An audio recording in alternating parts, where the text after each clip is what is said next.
ప్రభునందు ప్రియులారా,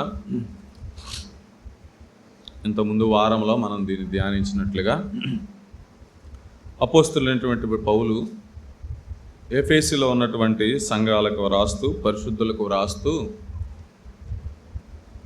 ఈ మాటలు రాయించినట్లుగా మనం చూడగలం. చదవబడినటువంటి మాటల్లో పౌలు ప్రార్థన, పౌలు విజ్ఞాపన మనం చూడగలం.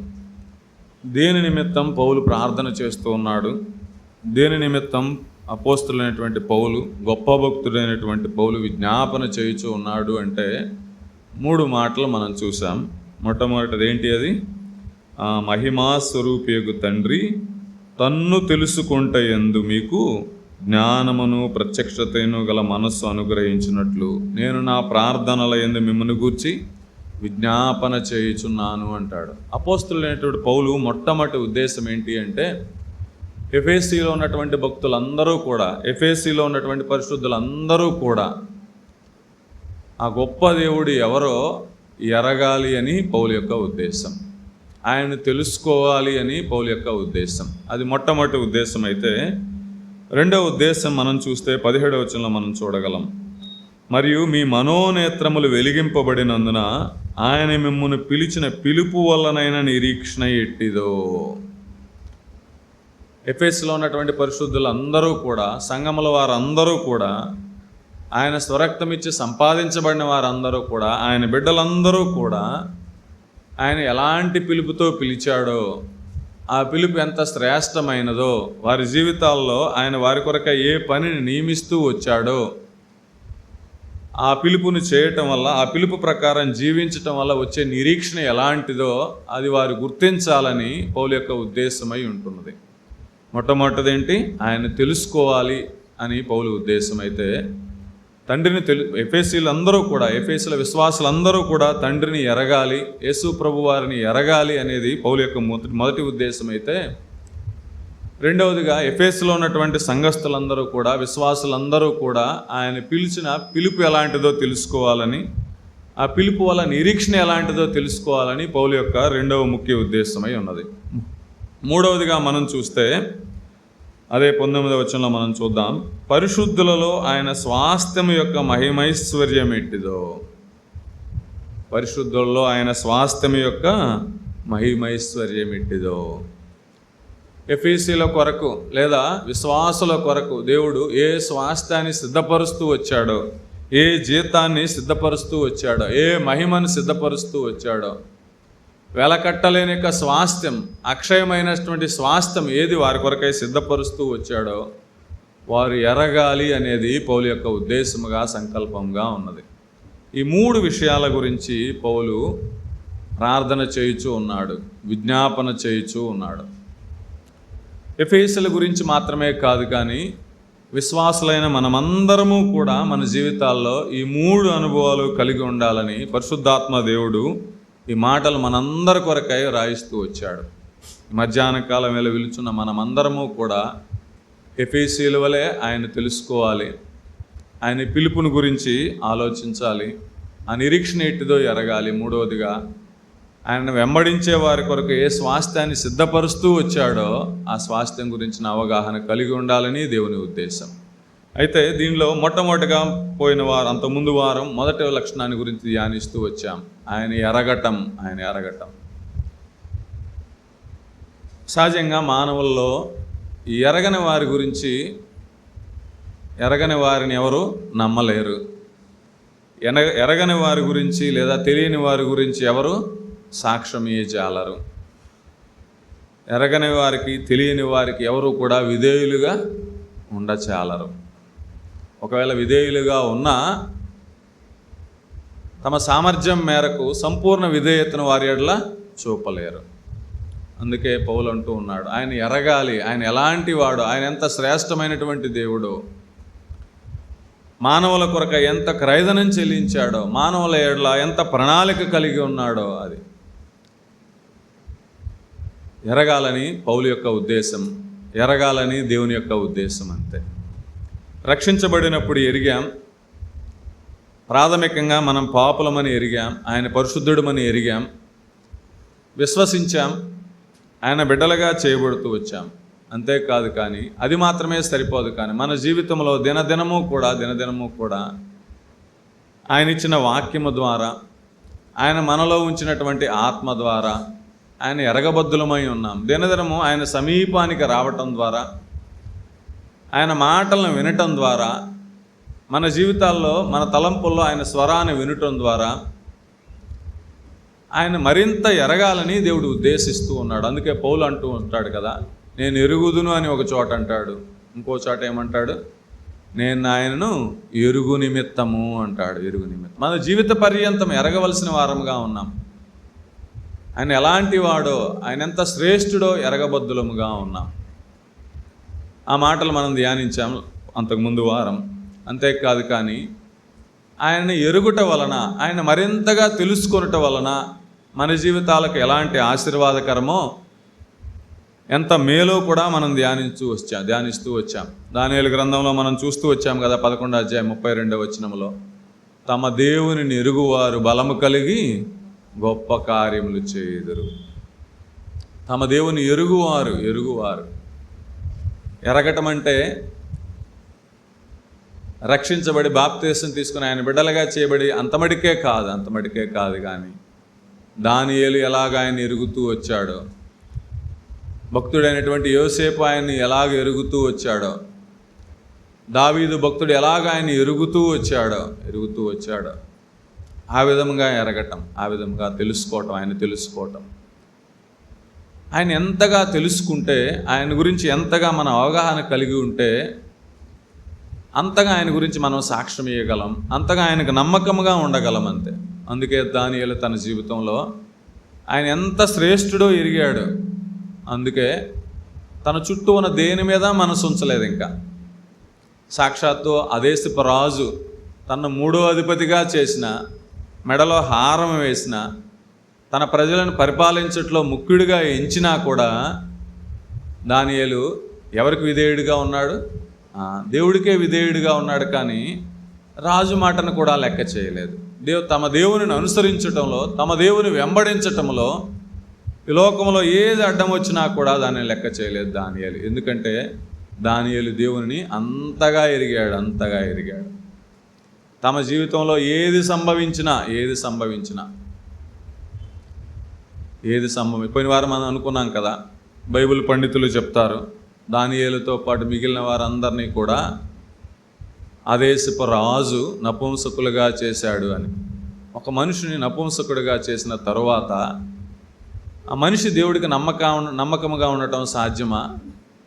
ఆ మనిషి దేవునికి విధేయుడిగా ఉండటం సాధ్యమా?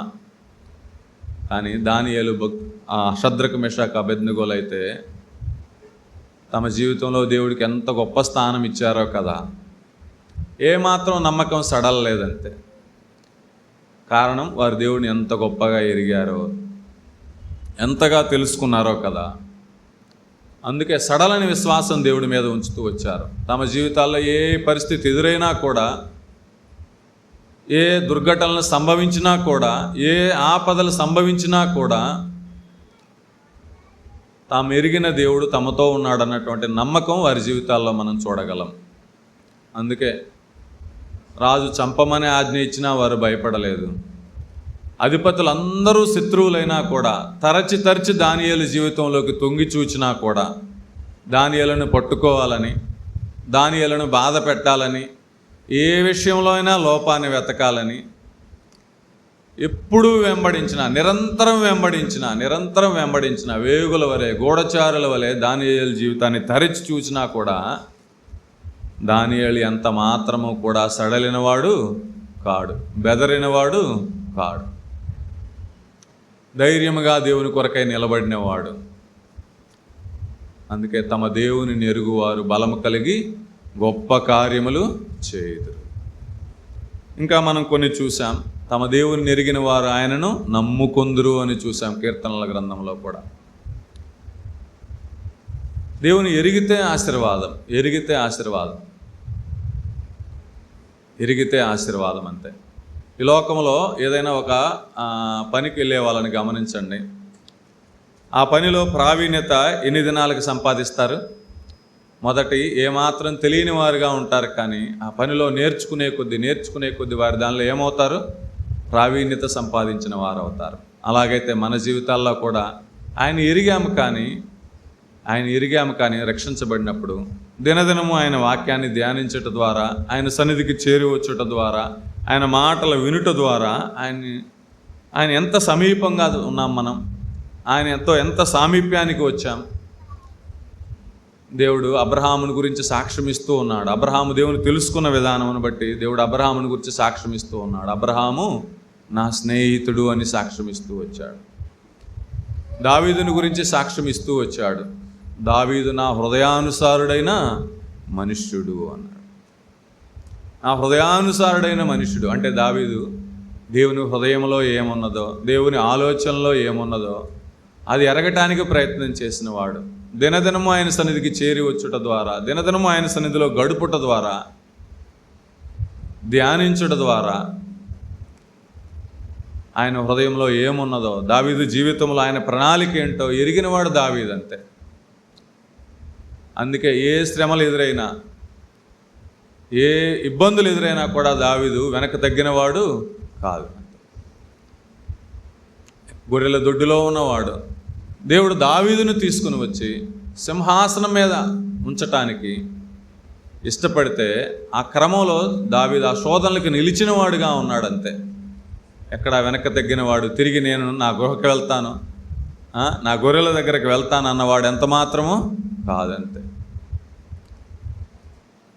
ఇంకా అనేక మంది గురించి సాక్ష్యం ఇస్తూ వచ్చాడు. దానియేలు గురించి దేవుడు సాక్ష్యం ఇస్తూ వచ్చాడు. దానియేలు నీవు బహుప్రియుడు అని సాక్ష్యం ఇస్తూ వచ్చాడు. మోషే గురించి దేవుడు సాక్ష్యం ఇస్తూ వచ్చాడు. మోషే భూమి మీద ఉన్న వారందరిలో కల్లా మిక్కిలి సాత్వికుడు. ఇలా అనేక మంది గురించి దేవుడు సాక్ష్యం ఇస్తూ వచ్చాడు. మనం ఎలాగున్నాం, మనం ఎంతగా ఎరిగాం ఆయన్ని. రక్షించబడినప్పటి నుంచి ఇప్పటి వరకు మన ఆత్మీయ జీవితంలో కొన్ని సంవత్సరాలు అయి ఉంటుంది కదా, కొన్ని దశాబ్దాలు అయి ఉంటుందేమో కదా. ఎంతగా ఆయన్ని ఎరిగాం, ఆయన ఎంత తెలుసుకుంటున్నాం. ఆయన ఎంతగా తెలుసుకుంటే అంత బలవంతులం అవుతాం. బలవంతుడైన దేవుడు అని ఆయన గురించి రాయబడుతూ వచ్చింది కదా. ఆ బలవంతుడైనటువంటి దేవుడు బలహీనులమైన మనల్ని ఏర్పాటు చేసుకుని తన బలమును మనకు అనుగ్రహించడం ద్వారా మన ద్వారా అద్భుత కార్యములు చేయించే దేవుడు, ఆశ్చర్య కార్యములు చేయించే దేవుడు. తమ దేవుని ఎరుగువారు బలము కలిగి గొప్ప కార్యములు చేయుదురు అని చూశాం. అందుకే కీర్తన 91లో కూడా చూశాం, అతడు నన్ను ఎరిగిన వాడు కనుక నేను అతని ఘనపరిచెదను. దేవుని బిడ్డల జీవితాల్లో ఆ ఘనతను మనం చూస్తూ వచ్చాం. ఆయన ఎరిగిన వారుగా తిరిగి ఆయన ఎరగాలి అంటే ఎలాగ ఎరగలం? క్లుప్తంగా చూసుకొని ముందుకు సాగుదాం. ఆయన ఎరగాలి అంటే ఎలాగ ఎరగలం? ఆయన లేఖనముల ద్వారా ఆయన ఎరగలం. ఆయన ఇచ్చిన వాక్యం ద్వారా మనం ఎరగలం. ఆయన సన్నిధిలో కూర్చొని ఆయన మీద మనస్సు ఉంచి, ఆయన వాక్యం మీద మనస్సు ఉంచి, దావీదు మహారాజు ఆయన సన్నిధిలో ధ్యానించినట్లుగా, ఇస్సాకు పొలంలో ధ్యానించడానికి బయలు వెళ్ళినట్లుగా మనము కూడా ఆయన వాక్యం మీద ధ్యానించి, ఆ వాక్యాన్ని ధ్యానిస్తే, మనస్సు ఉంచితే ఆయన ఎరగగల వారమై ఉన్నాం. రెండవదిగా ఆయన ఆత్మ ద్వారా, దేవుడు మనలో ఉంచినటువంటి ఆత్మ ద్వారా, సర్వసత్యములోనికి నడిపించేటువంటి ఆత్మ, శ్రేష్టమైనటువంటి ఆత్మ, మన ప్రభు అయినటువంటి యేసుక్రీస్తు వారు కలిగి ఉన్నటువంటి ఆత్మను దేవుడు మన హృదయాల్లోనికి పంపగా, ఆత్మ సంబంధముగా, ఆత్మ స్వాధీనంలో ఉండి నడుచుకుంటం ద్వారా ఆయన మరింతగా ఎరగటానికి దేవుడు అవకాశం ఇస్తూ ఉన్నాడు. వాక్యం ద్వారా ఎరగగలం, ఆత్మ ద్వారా ఎరగగలం. మూడవదిగా పరిశుద్ధుల సహవాసము లేదా సంఘము ద్వారా ఆయన మనం ఎరగగలం అంతే. పరిశుద్ధుల సహవాసము ద్వారా ఎరగగలం అంతే. ఆసాపు అంటాడు కదా, దేవుని బిడ్డల కాని వారి యొక్క క్షేమాన్ని చూస్తే ఆసాపుకు ఆయాసం వస్తే, ఆయాసం ఎక్కడ పోయిందంట?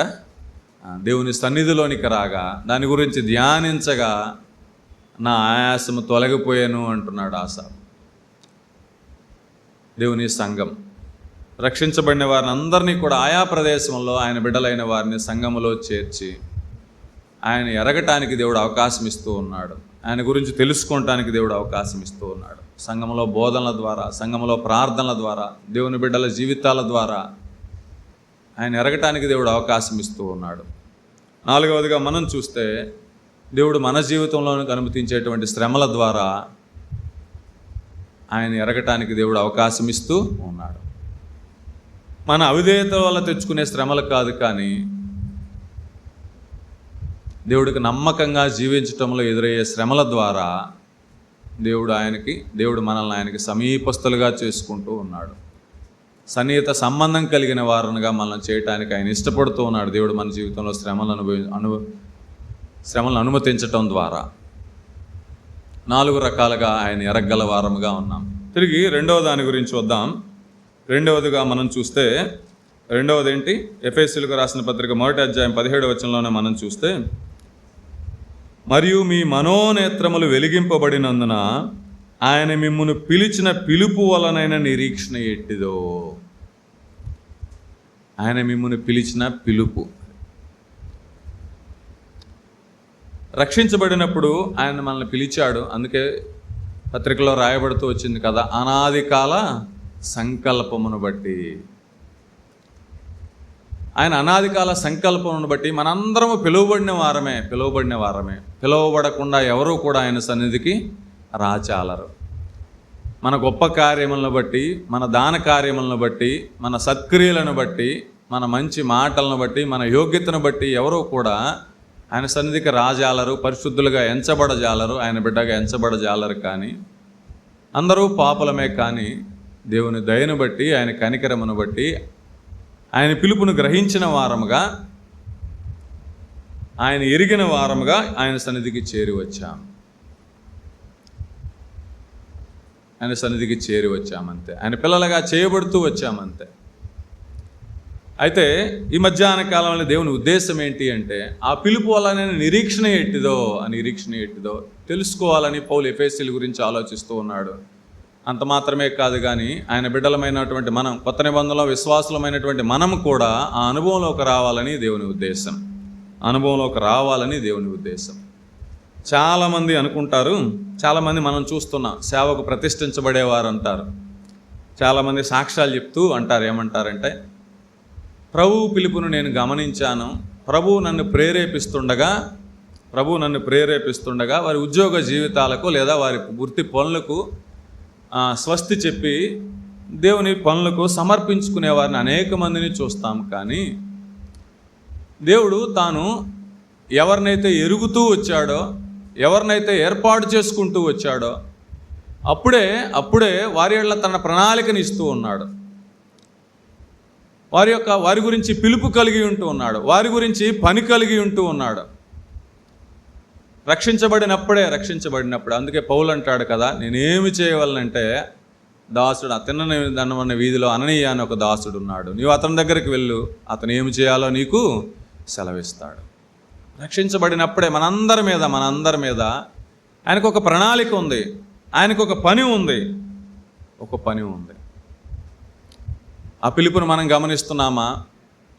ఏదో రక్షించబడ్డాం, ఏర్పాటు చేయబడ్డాం, ఆయన బిడ్డలుగా చేయబడ్డాం, ఆయన సన్నిధికి వస్తున్నాం, ఆరాధిస్తున్నాం, వెళ్తున్నాం అని మాత్రమే కాదు, కానీ ఆయన శ్రేష్టమైనటువంటి పిలుపు రాయబడుతూ వచ్చింది కదా.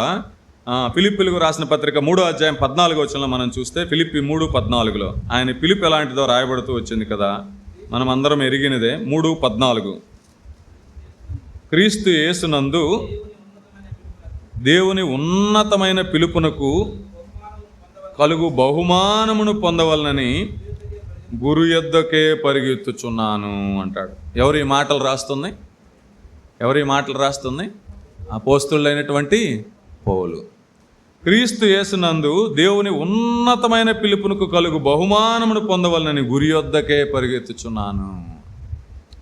ఎఫెసీయులకు రాసిన పత్రికలు అదే పౌలు ఏమంటాడు? ఆయన మిమ్మును పిలిచిన పిలుపు వలనైన నిరీక్షణ ఎట్టిదో అంటాడు. ఇక్కడ ఏమంటున్నాడు? ఆయన పిలిచిన పిలుపు వలనైనా బహుమానం పొందవలనని గురి యొద్దకే పరిగెత్తుచున్నాను అంటాడు. ఉన్నతమైన పిలుపు.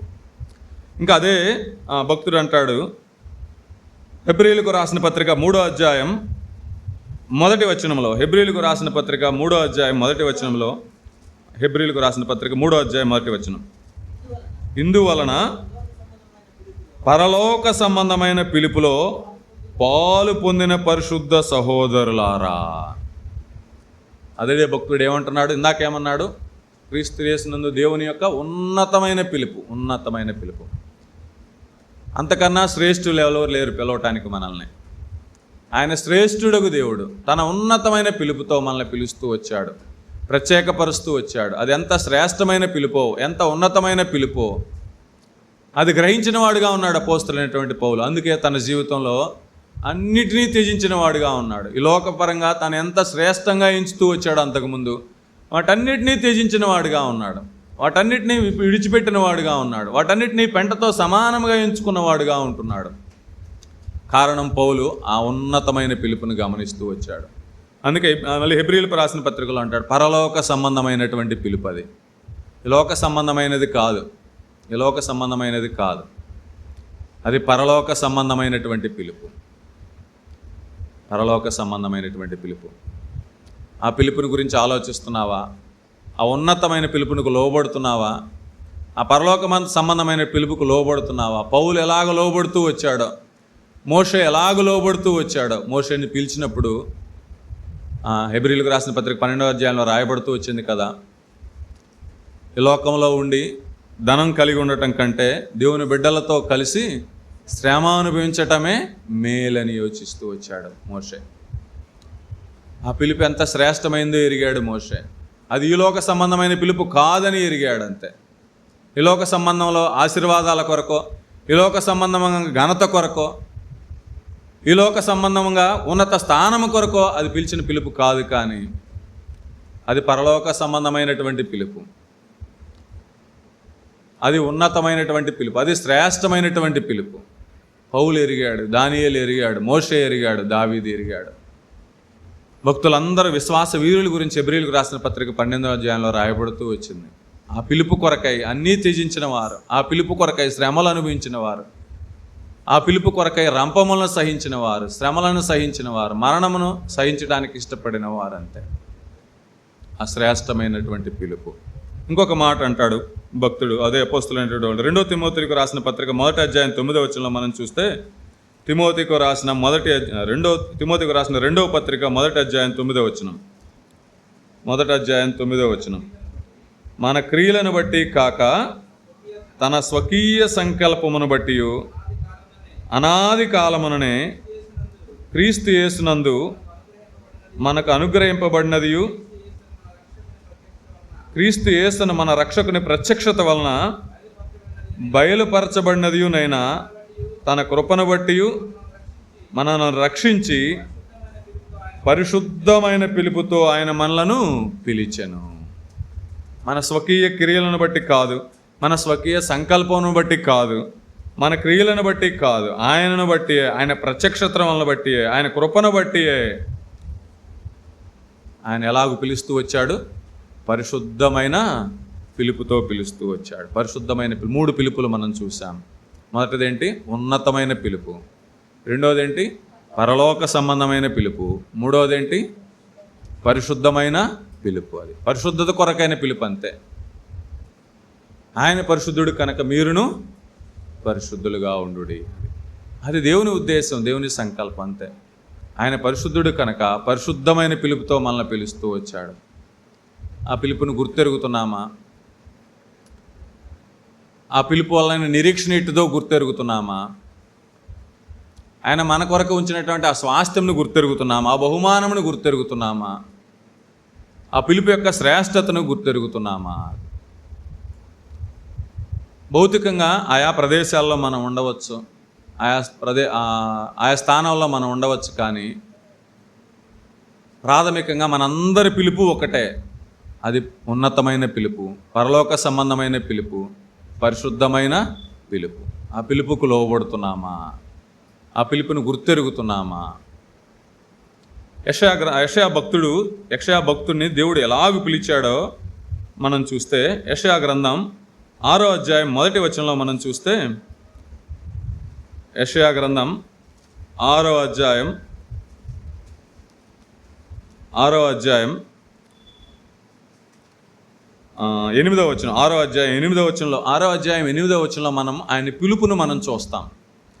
దానికన్నా ముందుగా యెషయా జీవితంలో జరిగినటువంటి 2 సంఘటనలను మనం చూస్తే, మొట్టమొదటి వచనాన్ని మనం చూస్తే, రాజైన ఉజ్జియా మృతి నొందిన సంవత్సరమున అత్యున్నతమైన సింహాసనమందు ప్రభువు ఆసీనుడై ఉండగా నేను చూచితిని అంటాడు. దేవుడు యెషయా భక్తుడిని పిలవటానికి ముందుగా యెషయాకు దేవుడు ఏమనుగ్రహిస్తూ వచ్చాడు? తన ప్రత్యక్షతను అనుగ్రహిస్తూ వచ్చాడు, తన దర్శనాన్ని అనుగ్రహిస్తూ వచ్చాడు. మొట్టమొదటి పిలవటానికి ముందుగా జరిగింది. తర్వాత మనం చూస్తే 5వ అధ్యాయం 5వ వచనం మనం చూస్తే, యెషయా గ్రంథం 6వ అధ్యాయం 5వ వచనంలో మనం చూస్తే, నేను అపవిత్రమైన పెదవులు గలవాడను, అపవిత్రమైన పెదవులు గల జనుల మధ్యన నివసించువాడను, నేను నశించితిని, రాజును సైన్యములకు అధిపతియుని యెహోవాను నేను కన్నులారా చూచితిని అనుకుంటుని.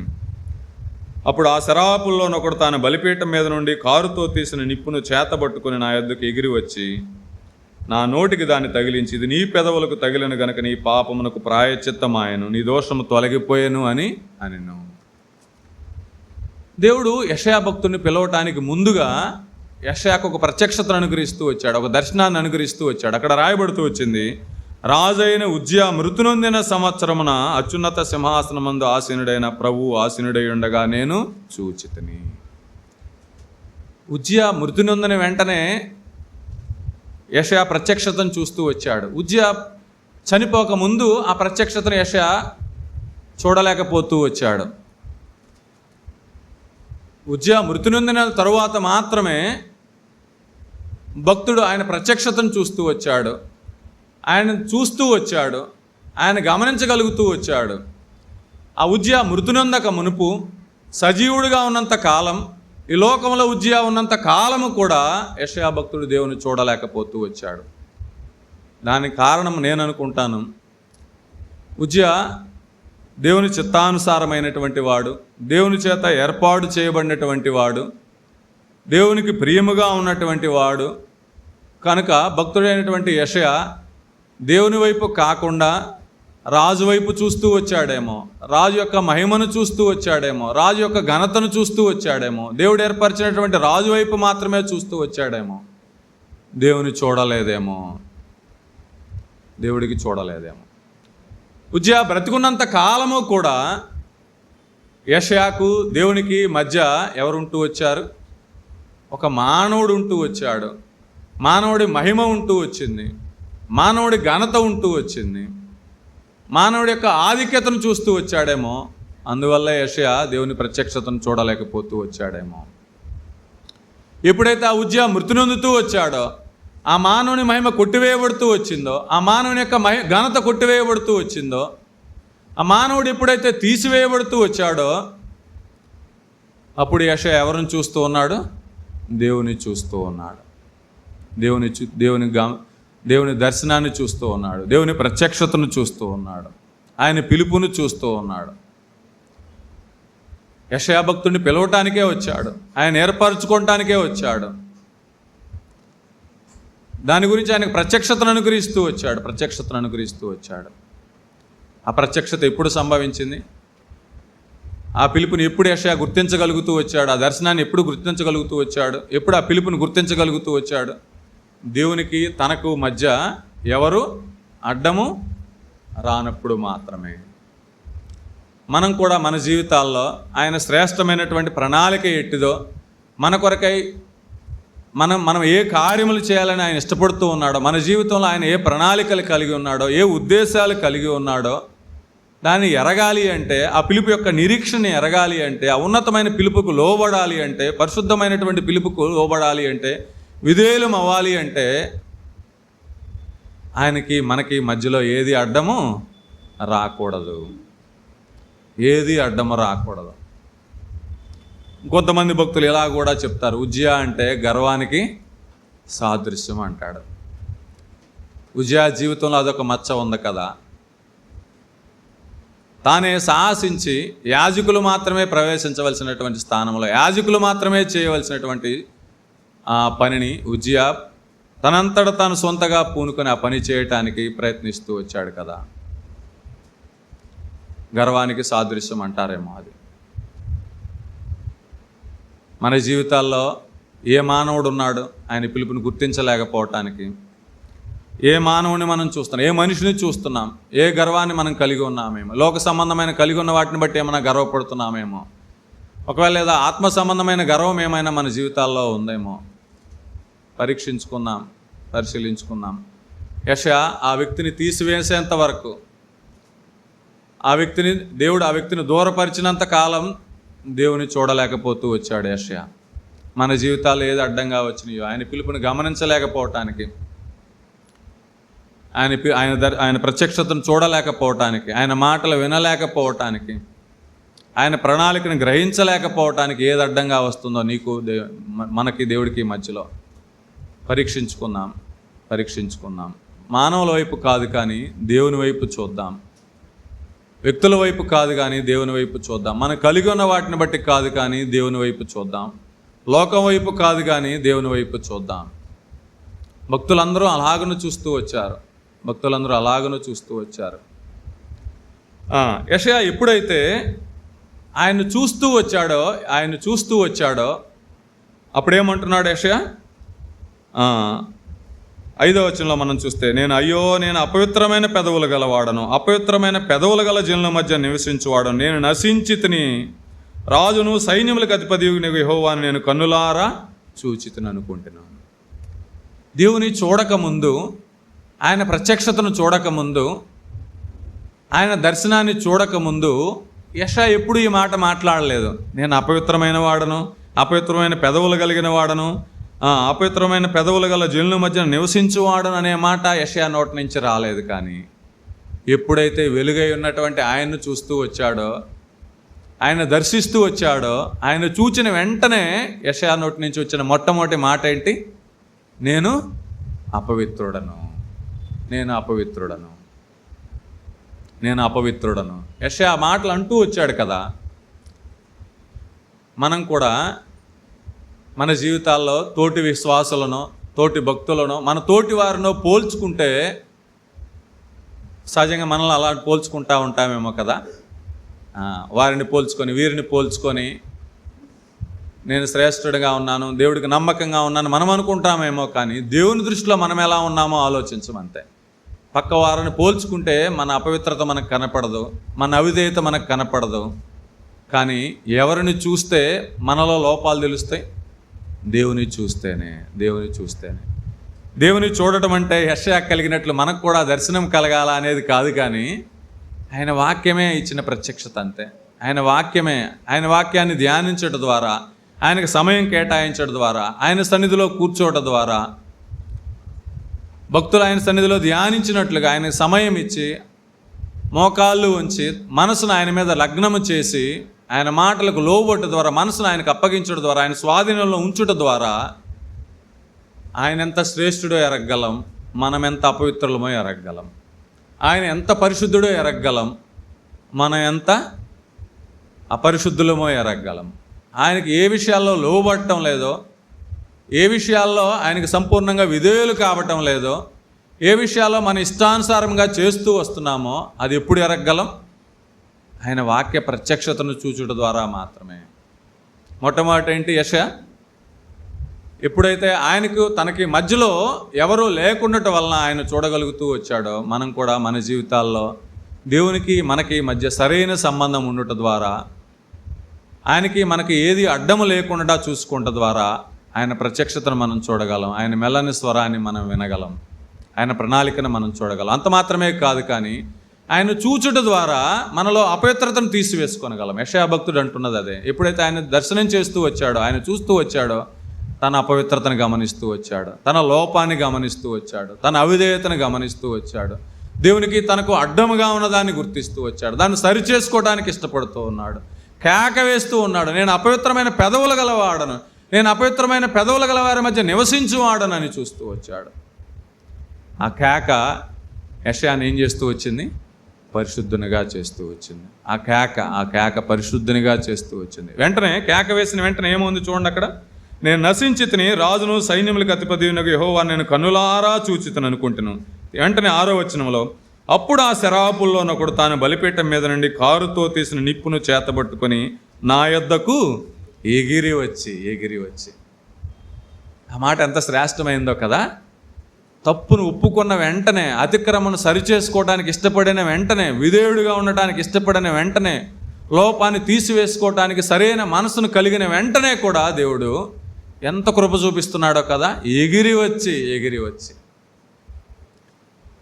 మానవుడు తప్పును ఒప్పుకోవటానికి ఎంత ఆలస్యం చేస్తాడో, సరిదిద్దుకోవటానికి ఎంత ఆలస్యం చేస్తాడో, పరిశుద్ధాత్మ నొప్పిస్తున్నా, గద్దిస్తున్నా, దేవుని వాక్యం హెచ్చరిస్తున్న అనేక సందర్భాల్లో మనసును కఠినపరుచుకున్న వారంగా ఉంటాం. అనేక సందర్భాలు మనం చేస్తున్న తప్పు అని తెలుసుకునే సందర్భాల్లో, తప్పని తెలుసు, దేవుని వాక్యం గద్దిస్తుంటుంది, కానీ లోబట్టడానికి మనసు రాదు.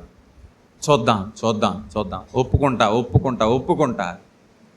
మనుషులమైన మనం ఒప్పుకోవటానికి, సరిదిద్దుకోవటానికి ఆలస్యం చేస్తామేమో, కానీ ఆయన క్షమించటానికి, ఆయన పరిశుద్ధపరచటానికి, ఆయన మనల్ని కడగటానికి, మన అవిధేయతను తీసివేయటానికి, ఒప్పుకున్న వెంటనే మనల్ని పరిశుద్ధులు చేయటానికి ఆయన ఏమాత్రము ఆలస్యం చేసే దేవుడు కాదు.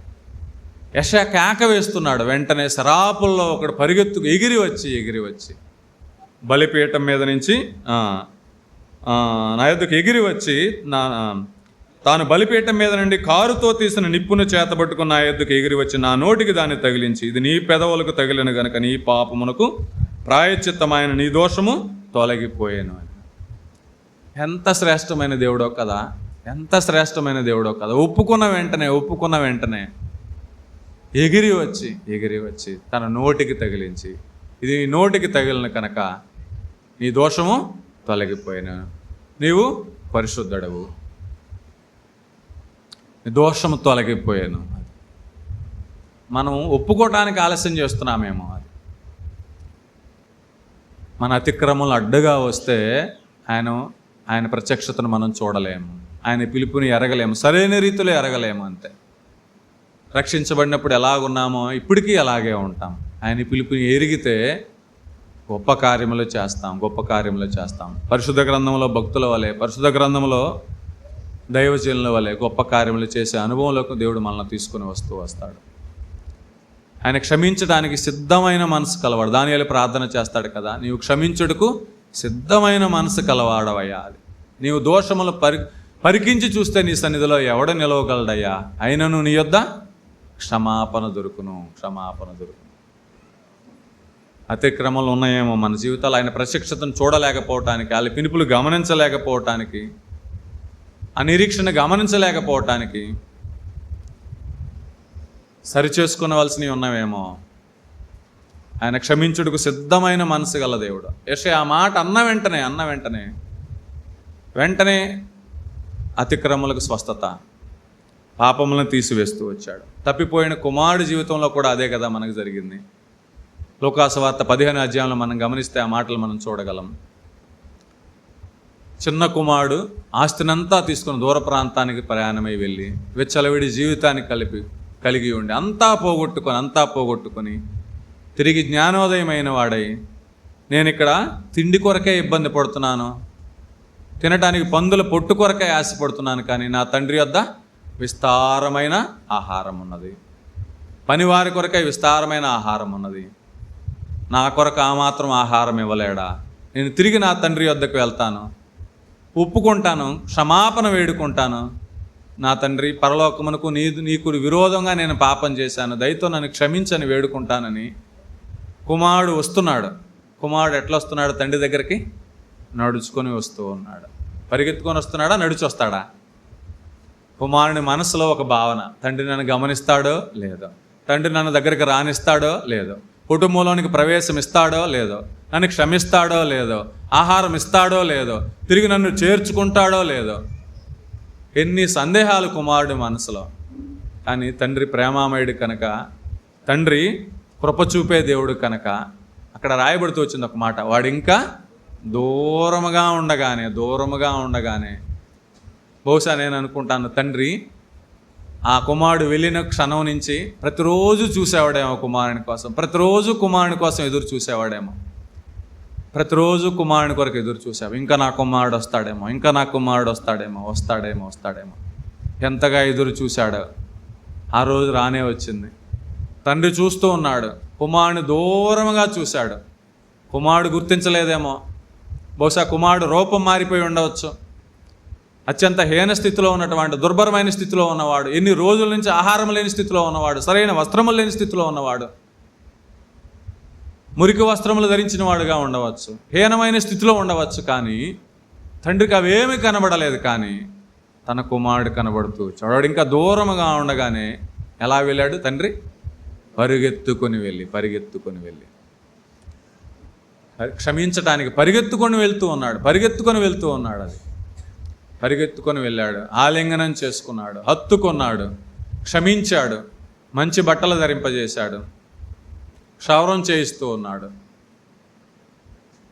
తప్పిపోయి నా కుమారుడు తప్పిపోయి మరలా దొరికాను, విందు చేయిస్తూ ఉన్నాడు. ఆయన క్షమించడానికి ఎంత త్వరపడతాడో కదా. మనం ఒప్పుకోవటమే ఆలస్యం. మనస్ఫూర్తిగా హృదయానుసారంగా, ఏదో పై మాటలు కాదు, కానీ విరిగిన హృదయం కలిగిన వారముగా, నలిగిన హృదయం కలిగిన వారముగా, పశ్చాత్తాపంతో మనం ఒప్పుకుంటే ఆయన క్షమించటానికి త్వరపడే దేవుడు, పరిగెత్తి వచ్చే దేవుడు. యెషయా భక్తుడు విషయం జీవితంలో రాయబడుతూ వచ్చింది అదే. పరిగెత్తుకుంటూ ఎగిరి వచ్చి పరిశుద్ధుని చేస్తూ ఉన్నాడు. కుమారుని వద్దకు పరిగెత్తుకొని వెళ్ళి హక్కున చేర్చుకుంటూ ఉన్నాడు. అప్పుడు యెషయా ఏం చేస్తూ ఉన్నాడు? తిరిగి 6వ అధ్యాయం 7వ వచనంలో 8వ వచనంలో చూస్తే, అప్పుడు నేను ఎవని పంపెదను, మా నిమిత్తం ఎవడు పోవునని ప్రభువు సెలవీయగా వింటిని. అంతటా నేను చిత్తము నేనున్నాను, నన్ను పంపుమనగా ఆయన నీవు పోయి ఈ జనులతో ఇట్లా. దేవుడు తను పిలిచిన పిలుపుకు లోబడటానికి యెషయాను ముందుగా ఏం చేస్తూ ఉన్నాడు? తన ప్రత్యక్షతను అనుగ్రహిస్తూ ఉన్నాడు. యెషయా తన స్థితిని గమనించేలాగాను చేస్తూ ఉన్నాడు. యెషయా పశ్చాత్తాపడేలాగాను చేస్తూ ఉన్నాడు. యెషయాను పరిశుద్ధపరుస్తూ ఉన్నాడు. అప్పుడు కూడా యెషయాను ఎవడున్నారు, నేను ఎవరిని పంపుదునంటే అప్పుడు యెషయా ఆ పిలుపుని గమనించిన వాడుగా ఉన్నాడు. నేనున్నాను, నన్ను పంపయ్యా, నీవు పోయి ఈ జనులతో ఇట్లనము. మనకి ఏది అడ్డం వస్తుంది? ఆయన పిలుపుని గుర్తించలేకపోవటానికి, మన దైనందిన జీవితంలో ఆయన కార్యములను నెరవేర్చటానికి, ఆయన క్రియలు జరిగించటానికి, పరిశుద్ధముగా ఉండటానికి, ఆయన కొరకై సాక్షులుగా ఉండటానికి ఏది అడ్డం వస్తుంది? వ్యక్తులు అడ్డం వస్తున్నారా? వారి ఘనత అడ్డం వస్తుందా? నీకు కలిగి ఉన్నది అడ్డం వస్తుందా? అడ్డమైతే ఆయన ప్రత్యక్షతను చూడలేవు. అడ్డమైతే ఆయన దర్శనం చేయలేవు, ఆయన ముఖ దర్శనం చేయలేవు. వాక్యములో ఏ పాపములు అడ్డం వస్తాయి, ఏ అతిక్రమాలు అడ్డం వస్తున్నాయి? అతిక్రమాలు అడ్డగా ఉన్నంత కాలం సరైన రీతిలో ఆయన పిలుపుని గమనించలేవు, ఆయన పిలుపుని ఎరగలేవు. అంతే. ఎప్పుడైతే అడ్డంగా ఉన్న వాటిని తీసివేసుకుంటామో, ఆయనకి మనకి వ్యతిరేకంగా ఉన్న లక్షణాలను తీసివేసుకుంటూ వస్తామో, అతిక్రమలు తీసివేసుకుంటూ వస్తామో, అవిధేయతను తీసివేసుకుంటూ వస్తామో, అప్పుడు ఆయన పిలుపును గుర్తించగలిగిన వారముగా ఉంటాం, ఆయన మాట వినగలిగే వారముగా ఉంటాం. యెషయా భక్తుడు సరిచేసుకున్నాడు, దేవుని పిలుపును గమనించాడు. మనం కూడా సరిచేసుకుని ఆ యొక్క ఉన్నతమైన పిలుపుకు, పరిశుద్ధమైన పిలుపుకు, శ్రేష్టమైన పిలుపుకు లోబడుతూ వద్దాం. దేవుడి మాటలు దీవించునుగా.